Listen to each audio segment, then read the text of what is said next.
guys? It's Deepak Shukla here again, founder at the Parliament Group. We're a multi-seven-figure marketing agency that also operates in multiple niches. And I was talking to a buddy of mine in the agency space, and we were talking about the shift from moving from lead generation to relationship generation. So what I mean by that is that when people engage in trying to book appointments or trying to generate leads, we optimize for booking a call. And that's ultimately, if we're thinking long-term, long game, not always the right ultimately approach to take, especially if you're trying to enter an industry that's entrenched, quite introverted, and therefore it means that you need to work your way in respect of building relationships. So this is more typical in B2B, of course, versus B2C. If I'm talking to an individual, then you can quickly say, hey, how about we hop on a quick call? And no doubt you can do the same thing, of course, in B2B, but you lose a significant segment of the market by optimizing only for the call, because it means you get the lowest fruit on the tree, but you don't go up to the higher levels for people that are not ready right now. So what do we need to do in those instances? We need to build relationships. So we had that conversation, and then what's since happened is that my buddy Umesh has gone ahead and sent me the new flow in respect of what they're going to be doing on potentially LinkedIn. But as we can begin to see, he wanted to get my impressions on this, and I'll go through my process with how I look and analyze anything. So first of all, what I do, side note, is ChatGPT can read images. So as you can see here, I put it through ChatGPT. Can you have a look and make any suggestions for what else you would do, especially given this predominantly through LinkedIn, but it could be other channels. And I scan what ChatGPT has to say. And then based upon that, I say, also, what about without LinkedIn? So it's always just a good point to look at and start from. And ChatGPT didn't actually have anything significant to say beyond things that I'd already considered. But I want to go through some of the elements of what I like about this, and then also what I could recommend to change. So Umesh, this is for you, but it's also for any of the audience who are listening. So relationship building is a better way to generate leads than ultimately list or lead generation independently and in of itself, because you're going to build better relationships, which will lend to better outcomes, because that's just a better approach to take, because you capture more of the tree or the fruits of the tree. So with this in mind, as we can see, we've got the green for things so well done, guys. Side note on putting this together. So we've got start conversation, which could be, for example, a connection request. It could be an email. But ask a question, acknowledge a response, ask a question, acknowledge a response, offer value, share credentials, and ask a question. So as we can see, we've got 1, 2, 3, 4 fundamentally steps before we ultimately aim to have a call. So this is great. And the whole emphasis of this is, of course, is response acknowledgement, and ultimately diagnose potential issues depending upon the questions that's asked, and then aim to get the prospect into a call. So there's not a lot that needs to fundamentally change in terms of the general flow.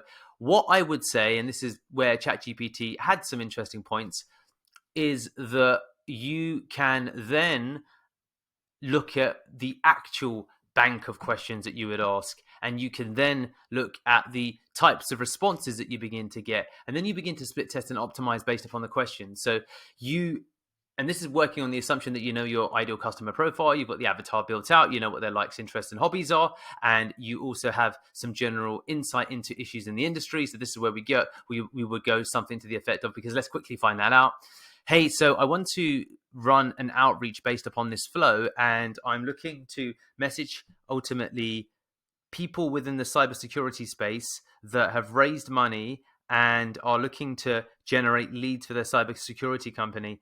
It would, I guess, be sales directors within cybersecurity companies, although I'm not entirely sure. It's going to be initially based in the UK, because I'm in the UK.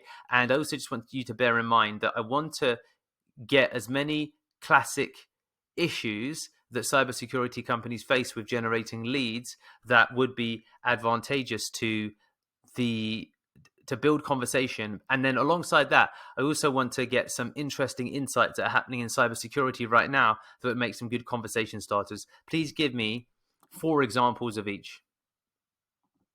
So this is how you can then begin to build out and this is, we'll let ChatGPT do its thing, but what we're ultimately trying to build out is the ability to, once we've got this flow, to split test different questions and then see what we can do to ultimately turn that into relationships. So I would then go as to a next step, seeing what platform this works upon best. We've already discussed LinkedIn and email. And now it's simply just a question of seeing what type of questions generate the best responses. And as you can see, I've gone for two types of areas, which is classic issues cybersecurity companies face generating leads. And then and you can turn these into questions, as you can see. So there's navigating complex issues, you've got building trust and credibility, you've got differentiating in a crowded market. How does distinguish us? And this is the part where ChatGPT falls down. I think if you message someone when you are a lead generator and it's clear that you're a lead generator, if indeed you're doing lead generation for cybersecurity, as an example, then it may feel a bit facetious if you go in to then say, how do you distinguish yourself from competitors in a competition in such a competitive market? So the key then, of course, is to look at within this which ones would actually apply. So you could ask these, because that's the beauty of split testing. But let's go ahead and now look at could be an interesting one. Again, it depends upon, and this is the part where it gets interesting, because different people within the company, depending upon who you're going for, will have different interests. So if we're looking at the guys in charge of lead generation, then fantastic. If we're looking at the people that are, for example, working on the cybersecurity itself, and they happen to be also the lead generators, and you might want to be talking to them about different things. So sometimes, and this is the outreach message. Now okay, here we go. Interesting insights on cybersecurity. So AI, zero trust architecture, securing remote workforces, impact of regulatory changes. And you could then ask ChatGPT for obviously several more. Now, based upon this, probably more likely this, because this is broader, but it depends on how tightly honed in you want to get into your avatar. But what you then begin to do, I would say, to enhance this and take this to the next level, is that you could then, based upon this, and you can keep prompting ChatGPT to give you more insights. Probably if you already know your ICP, then brilliant.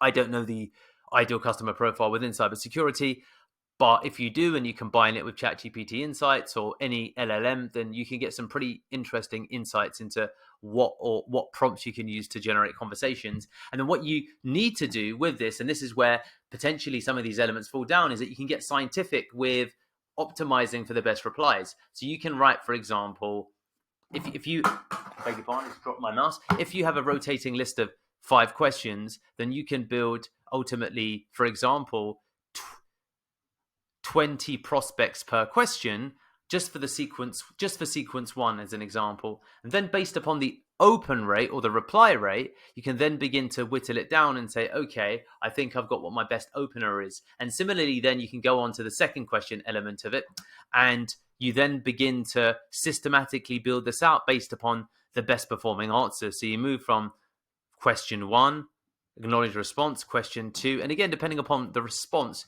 you can of course reprompt ChatGPT to have a look at either ideal responses in a follow-up question. But assuming you know the industry, then that won't be a problem. And I'm using ChatGPT for this reason because I don't know the industry, but in any event, it's always helpful to get those additional prompts. So the key takeaway is that when you are in the business of generating leads for your business, focus on the generation of relationships if you intend to be in it long term. And relationships don't start by just going for the call. They start by potentially engaging in meaningful discussion, in then driving value, then ultimately looking at the transition. And the transition is important as well.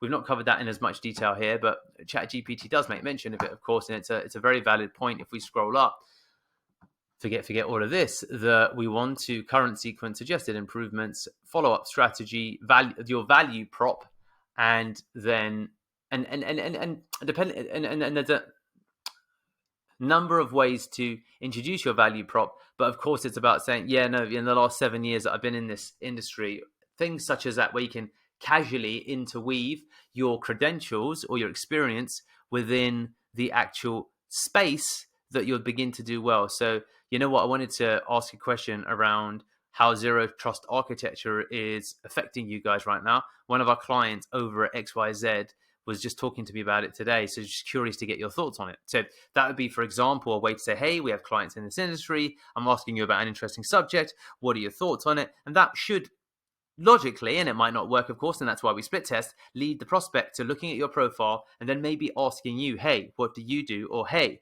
why don't we have a call? So it's a combination of both. But when you get to this level, which is great, and you need to be And this is the challenge with this, that you need to be patient. So going from 1 step, 2 step, 3 step, 4, going all the way 4 steps in, and it may, of course, be longer than that. And sometimes if it feels right, it can be shorter, but you need to be patient. And when you run this sequence across 500 prospects and you have in a bucket 5 different sequences, so one sequence per 100 prospects, you can then optimize and understand which complete sequence and replies generates the most leads, and then scale up to the next several hundred within your industry. So great start. I think this is good. If you're watching, relationship building is critical. Building for the long term is a much better way to build a sticky business, and then relationships and referrals, assuming you deliver well, can generate exactly the outcomes you're looking for.